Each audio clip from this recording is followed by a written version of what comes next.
I'm Kevin Elmy. In this presentation, we're going to talk about soil integration into a cropping system in regards to soil health. So, in soil health, I work with five main principles. Number one is having a living root of a plant in the vegetative stage growing for as many days as we can throughout that growing season. Number two is reducing the amount of tillage we do. Number three is reducing synthetics, which with organic is quite easy. Number four is increasing the plant diversity within a rotation. And number five is the livestock integration.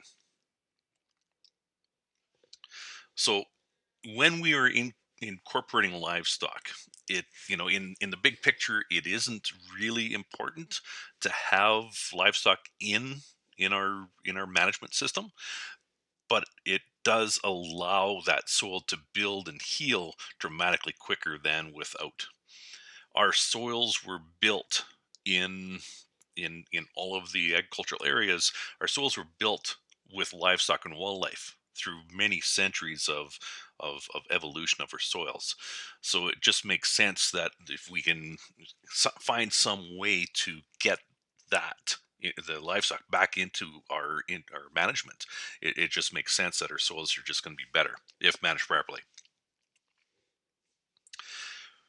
With today's modern agriculture management, with the overtillage, overgrazing, loss of plant diversity, reduction of soil microbes, and loss of soil carbon and organic matter, this picture on the right, you can see how platy it is.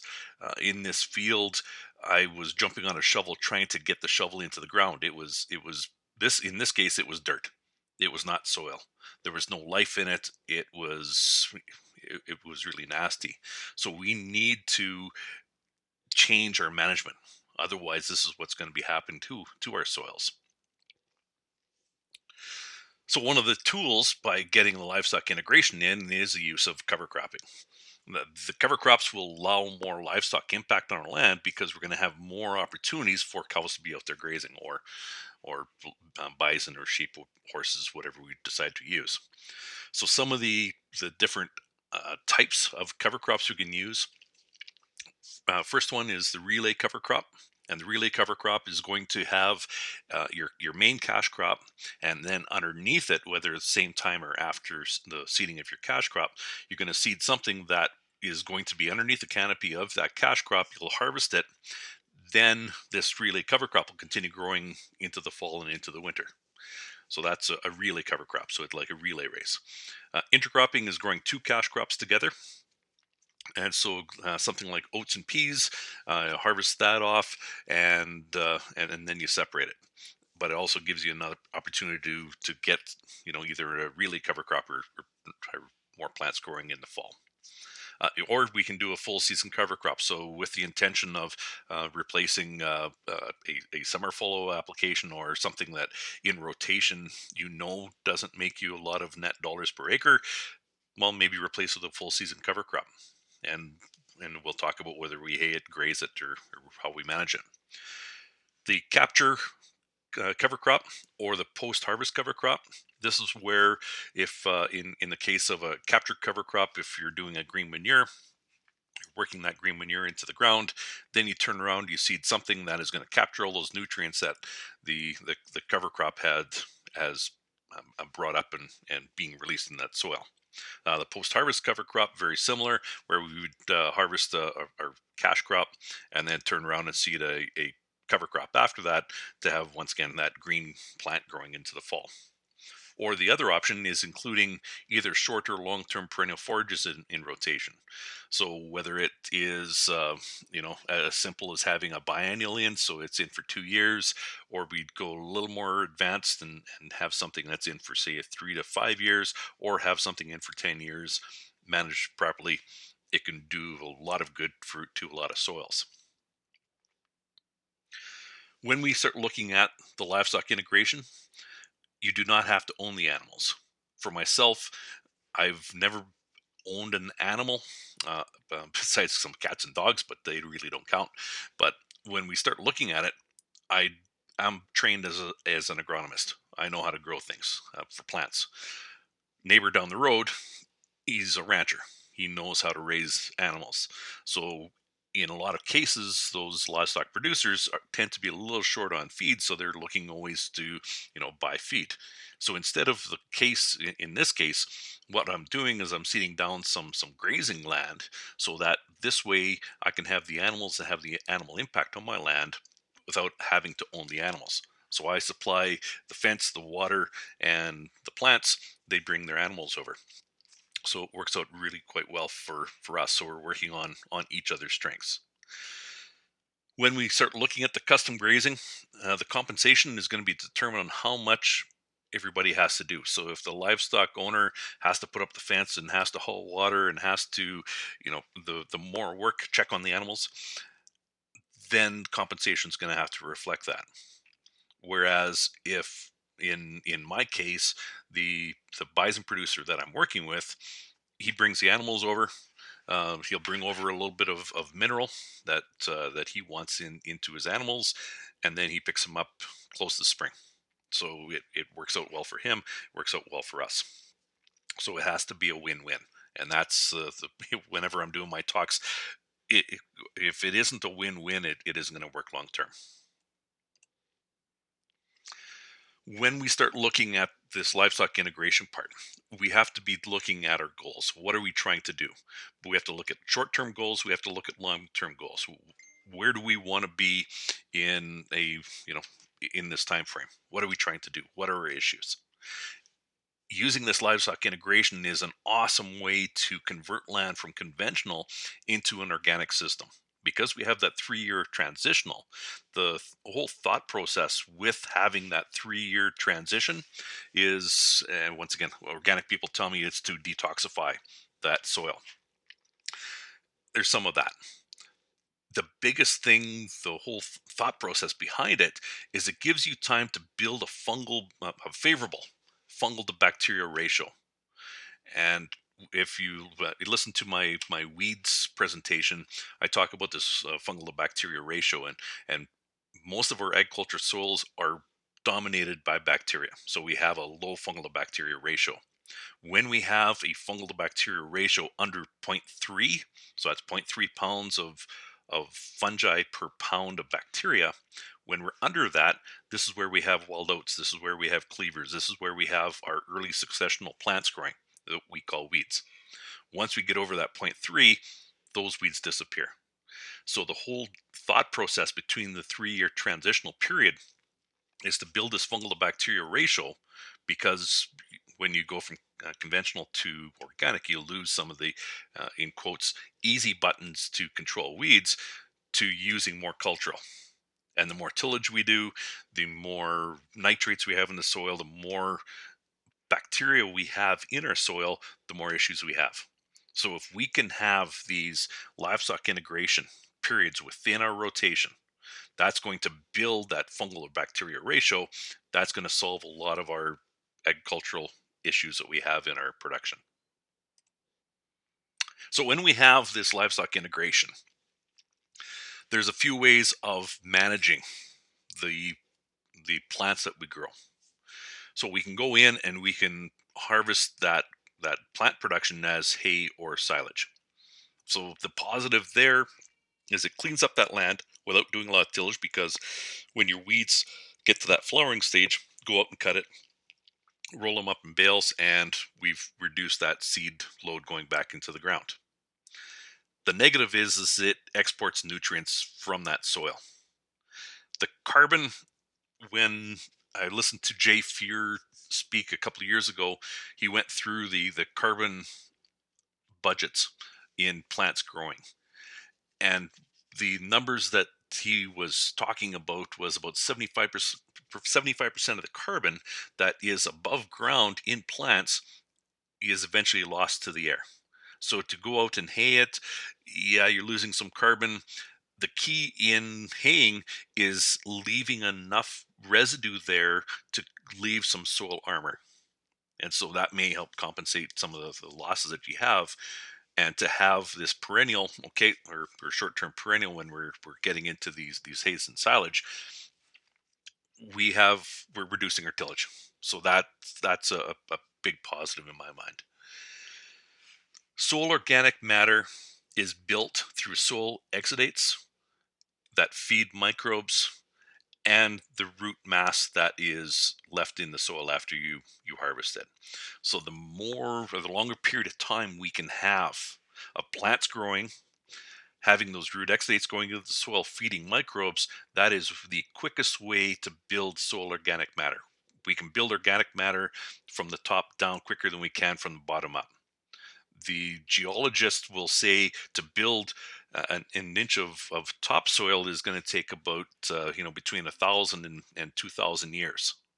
When we build organic matter from the top, we can do it extremely quickly and very efficiently. So these are the things we want to look at when we want to start building soil.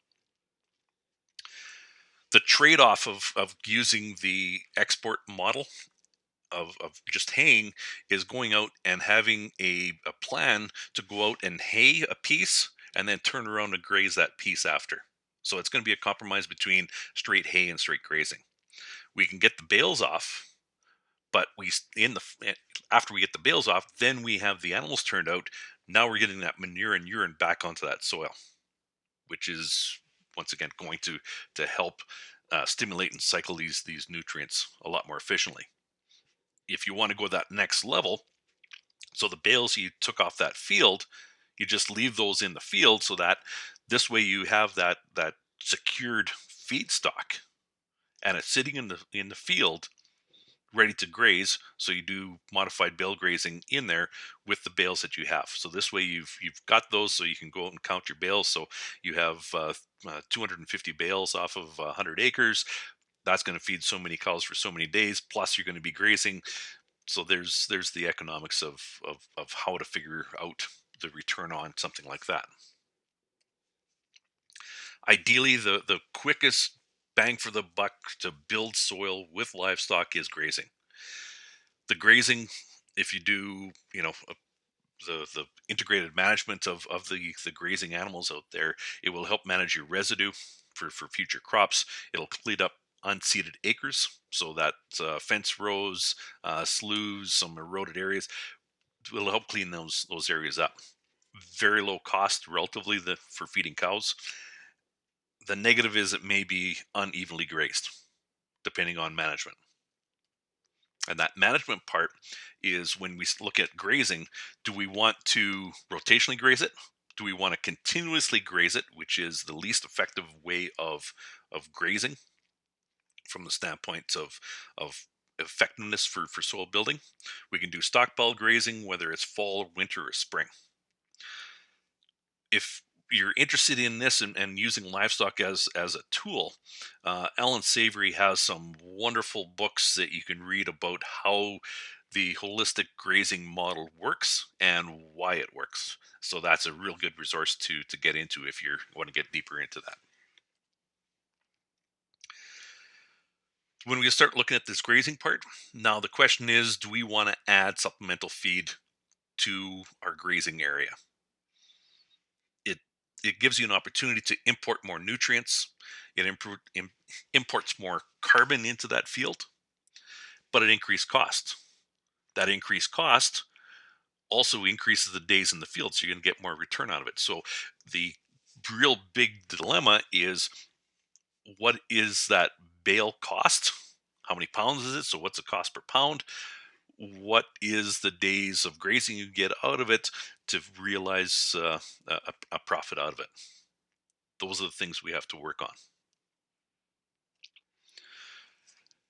Now, when we start looking at manure, so these cow plops out in the field, you know, part of that is this nutrient cycling. So we're taking a green or brown plant and making it turn to this color. A lot of the manure is quite rich, easy to for the soil microbes to digest, and this is where the microbes in the microbes the bacteria, they kind of go crazy. It's a readable digestible food source, so the bacteria get in there, numbers increase, nutrient cycle quick, you get the good bang for the buck. Those cow plops are relatively dense with nutrients, so it's your NPKs plus your full micros, and it can feed your saprophytic microbes. So your saprophytic microbes are the microbes that help break down really tough carbon chains. So your lignins and things like that. So it helps develop more of a saprophytic microbe, which once again in the future is a good thing. And when you look at this manure, the reason why it's important, it's the soil and the rumen are very similar.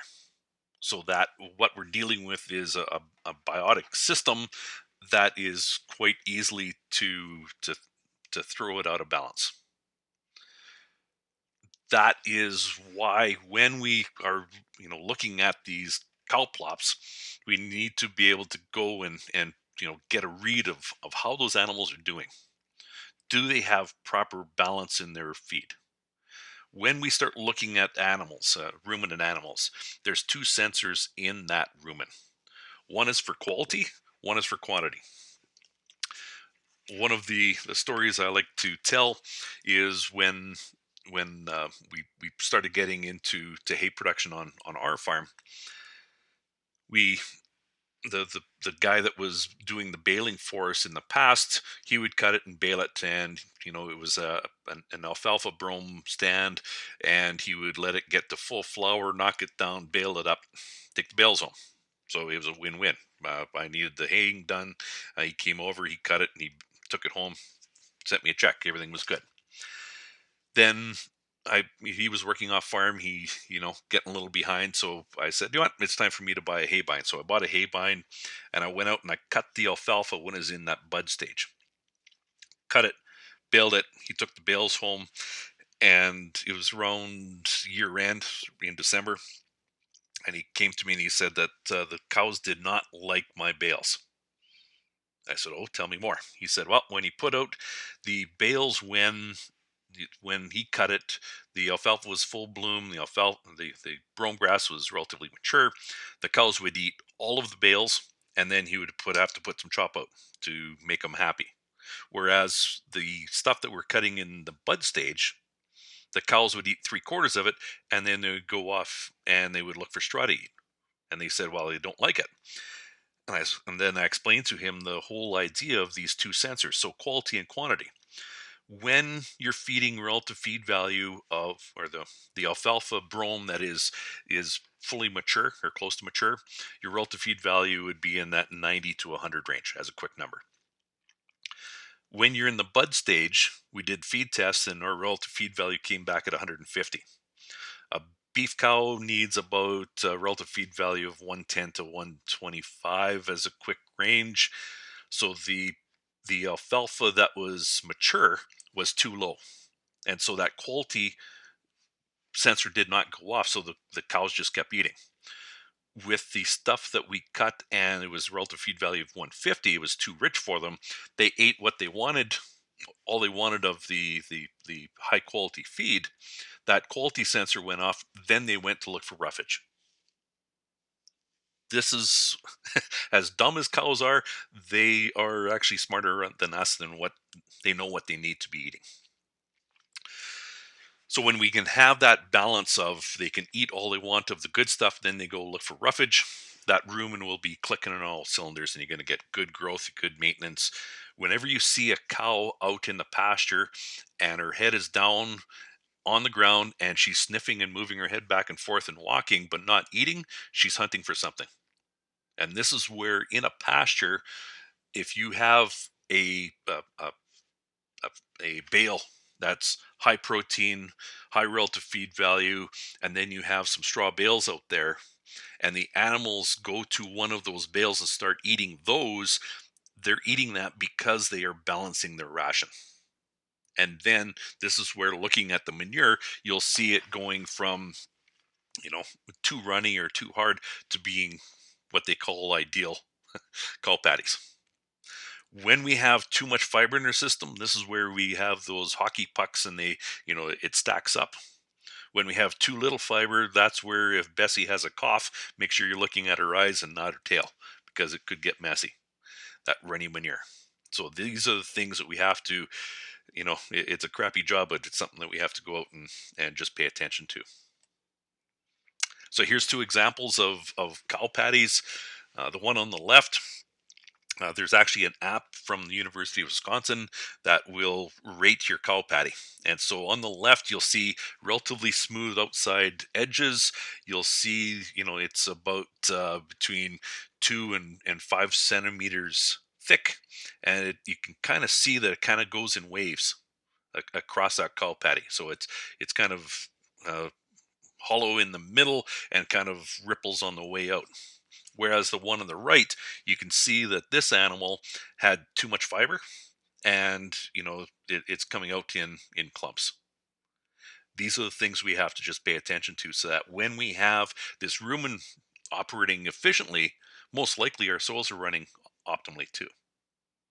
Really neat way of taking a look at it. So, University of Wisconsin, you want to check them out, and cow patty cow patty research. When we are looking at partnering with someone, when we get into the custom grazing, make sure you have a bit of a chat about making sure that we're on the same page. Set up responsibilities before you get into it, and that may be modified as you go. So if it turns out that uh, you know we're going to do some winter grazing, and in my case, I'm going to be supplying the water, and we have no snow, and I don't have a well. Now we have to figure out, okay, how do we get the water into them?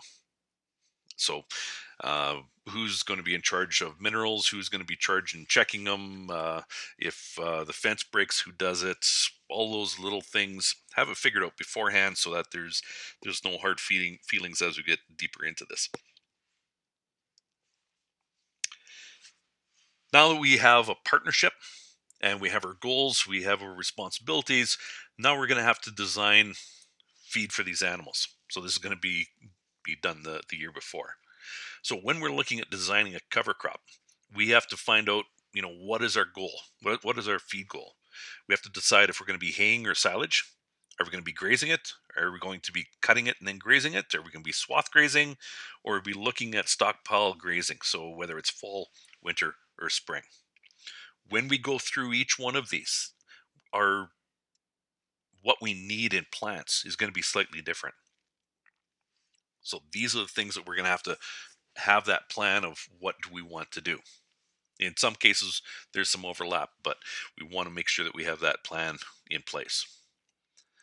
When we have these cover crops, what I talk about is using as many of these functional plant groups as possible. So if you listen to Dr. Christine Jones, she talks about the microbe quorum. Some of the things that she has seen and observed is that when we have more functional plant groups, we have different root exudates, and that really multiplies the microbial growth in our soils. So if we are growing barley as our feed source, okay, that's good.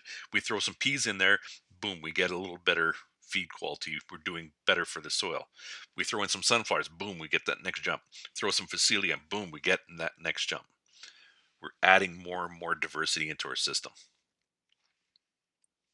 Another way of taking a look at it is my two triangles. So our grass, our legume, and then our broadleaves, which I break down to Brassica, non-Brassica, and forbs.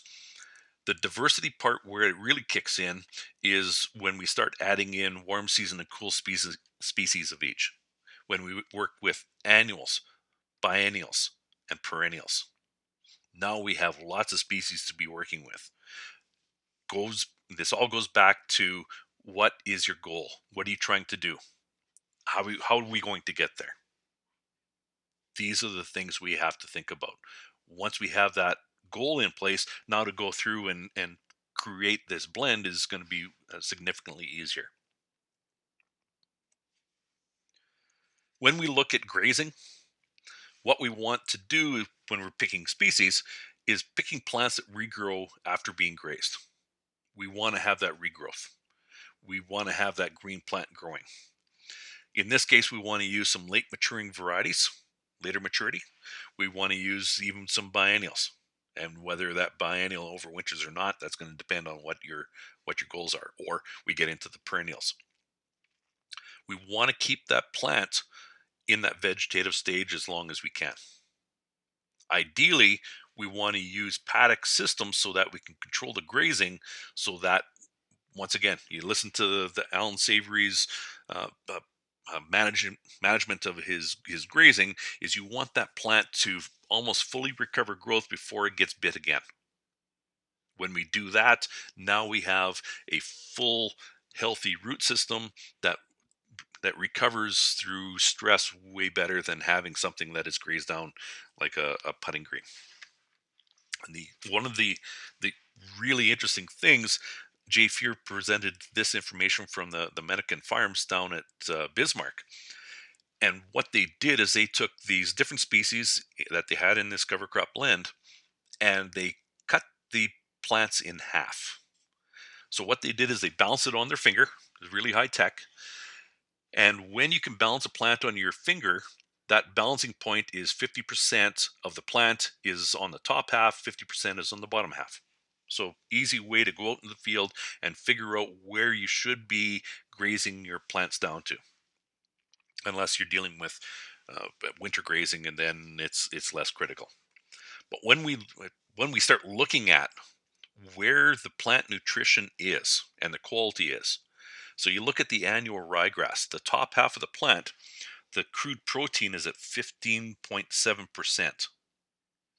Relative feed value is at 110, so almost good enough for a beef cow for maintaining. And TDN is at just under 62%. Whereas the bottom half of the plant, you're dealing with 8% protein, 109, so close to relative feed value, but your TDN is down by just about 2 points. That top half of the plant is the quality.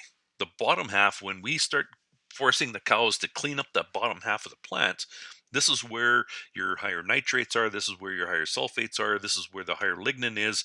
Your animal does not do well consuming those. And you go through this list, and really interesting stuff, because when you start looking at uh, sunflowers, you go from 10% crude protein down to 6 on the bottom half, 193 relative feed value down to 123, and 65% TDN down to 58. Significant. Most of those species in there, this is exactly what you see. So that bottom half of the plant, what is it good for? Nature has it designed so that bottom half of the plant is for soil armor. The top half is for the animal, the bottom half is for the soil. So it really, really neat stuff when you start looking at these numbers. So graze half, leave half.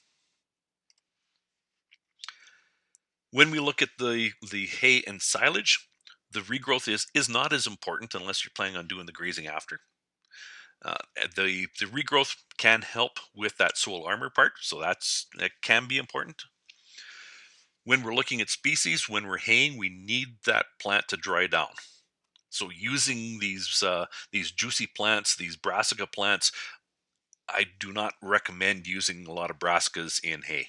If you're at point like 1% of the plant material is being a brassica, so be it.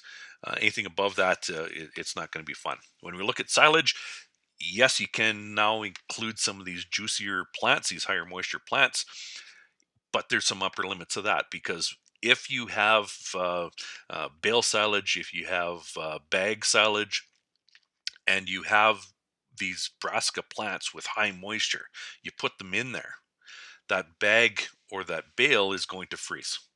And you can have really good silage until it freezes, and then you have a silage popsicle, which is really tough for the animals to eat. So you want to keep things in perspective. You still want to have a plant in that stand that stays in that vegetative stage, even if you're not grazing. So we're talking zero point 0.5 to 2 plants per square foot. The idea is, once again, to maintain that living vegetative plant with that active growing root. That plant will release up to 80% of the carbon it captures through photosynthesis into the soil to feed that soil biology. When we're dealing with annual plants like oats, barley, wheat, In reality, that soil is only being fed by that plant for up to about 40 days from the root exudates. We need to have that green vegetative plant in our soils for as many days as we can. And what we find is when we start building more microbes in our soil and we have this green living plant, we extend our growing season. We still get the same number of frost free days, but when we have this plant that's green underneath the canopy, what happens is the sugars build up within that plant, and that plant will be able to tolerate more and more frost. So it's built in antifreeze. As it's doing that, it's still capturing sunlight, still feeding that soil.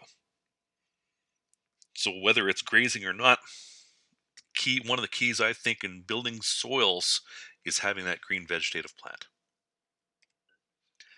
When we look at stockpile forage, and this is whether it's stockpiled for fall grazing, winter grazing, or carried over to next spring, now we need to watch and look for species in this mix that will hold its feed value after it freezes, after it gets snowed on.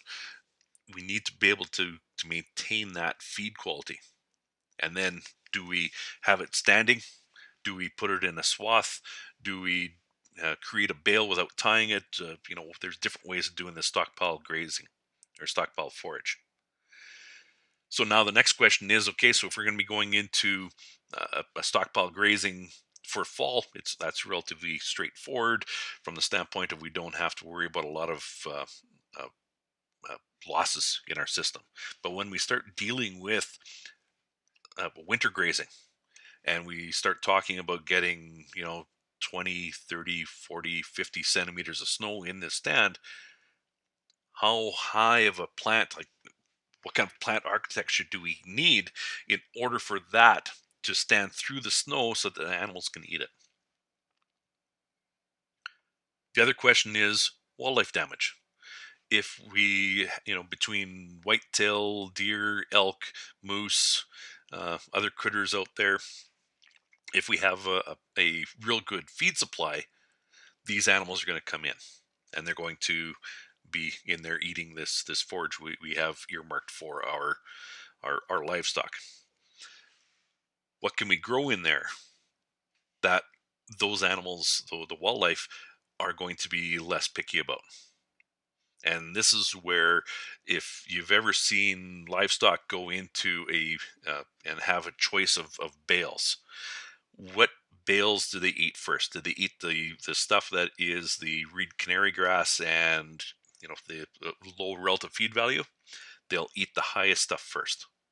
They can sense anything with higher bricks, higher quality, so that's what they're going to go after. This is where some of the producers have gone out and they grow something like millet with the relative feed value that is just adequate for beef, and they have less predation from wildlife. Whereas something like alfalfa bales, that's that relative feed value of 150, that's going to be a big magnet for those animals to come in. So you just have to play around with that a little bit, learn what the animals, what the local animals are eating and what they need and what they really don't like. Cash crop rotation. So we've grown this cover crop, we've grazed it off, we've hayed it off. Now what do we do?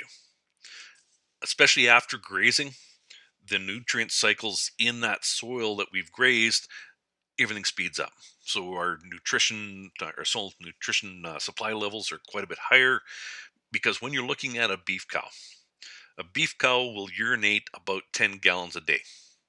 So that's a lot of urine going out. And when you look at what the nutritional value of urine, that is gold, for lack of the bit of a pun there. When we start looking at urine, all those nutrients that are in the urine, when it hits the soil, they are available now to the microbes in the plants. So it's a bit of a rocket fuel for the soil. When you look at the manure part and use some quick numbers, that a cow eats about 2.5% of her body mass. So a 1,200 pound cow is going to eat about 30 pounds of dry matter per day. And she's really good at producing close to that amount of dry matter manure. So not a lot of that fiber stays in that cow. When you start running those numbers, that's a lot of feed that we're putting into the soil or onto the soil that's going to feed the biology that's going to feed that next plant. So we really have to watch if we grow, if we, once again, depending on how many grazing days an acre. So if we have 150 grazing days an acre versus a field that we only have 20 grazing days an acre, that 20 days of grazing, we're going to get a bit of a bump. When we have 150 grazing days an acre, we're going to be able to grow a awesome crop on that with very little inputs. The negative is with all of those nutrients in the soil, now to grow something with weak lodging resistance is going to be a concern because with that soil being so juicy, it's going to produce a lot more vegetative growth, which could be a bad thing if you're going to grow something that's lodgy and get lots of rain that year. With this livestock integration, that soil health, it's improved between adding that manure in the urine, reducing the amount of tillage you're doing, increasing the amount of plant diversity that we're having in a rotation, and ideally having that continuous vegetative plant growing. Those all drive that soil health. But when we are out there and, okay, this is great, we're bringing animals over, some of the things you do not do is do not graze when that soil is saturated, when it's wet. Because when the animals go through, there's a fair amount of pounds per square inch on their hooves when they're walking through, and that will create compaction issues in that soil. So we're going to have to either wait till that soil dries or that soil freezes. Next spring, because you're going to have an active soil, the microbes are going to be doing their things. You're going to start seeing potentially, because your nutrient cycles are speeding up, you're going to start seeing some soil nitrates. If you don't tie them up in the spring, you're going to start seeing a weed flush. So to have something maybe to overwinter, or having a straw pack, that armor that helps tie up that nitrate. Unless you want to grow weeds, these are the things we have to be thinking about. The other one is try to match your plant supply, so your plant growth, with animal nutritional needs. What I mean by that is going back to those bales that my neighbor did up. So if we're dealing with a healthy cow herd, the they're in good shape, we can skimp a little bit on the relative feed value. But if we're dealing with the older cow herd or younger cow herd, where they need a little more protein, when they need a little more energy, now we're going to have to pick the species that are going to match what they need. Are we dealing with something in the first trimester, or are we dealing with something in the third trimester? Because once again, you start putting too much energy into that animal in that last trimester, calving is not going to be very fun. That proper livestock integration, if done properly, builds soil. Improper management will destroy the soil. If you read John Montgomery's or David Montgomery's book, um, "The Soil, the Erosion of Civilizations," wonderful book, highly recommended. And he goes through each of the empires through history, and goes through and describes why they fell apart. And in basically every case that he goes through, these empires collapse because of their soils fell apart. And part of it, if you look at Greece, for example, in Greece, it used to be covered in beautiful forests. Now they have problems growing shrubs because over the centuries they were using sheep and goats, overgrazing, and they destroyed their soil. So they're still in the process of trying to rebuild those. Proper integration of livestock builds soil nutrient levels in the soil. It controls weeds. It manages your crop residues.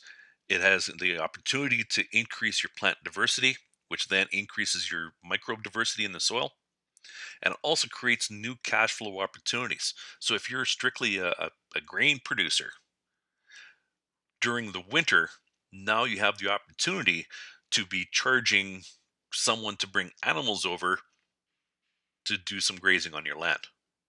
To, and then you get the benefit of those other points above. So it's a really neat way of helping diversify the farm. There's my contact information. If you have any questions, feel free to reach out to me.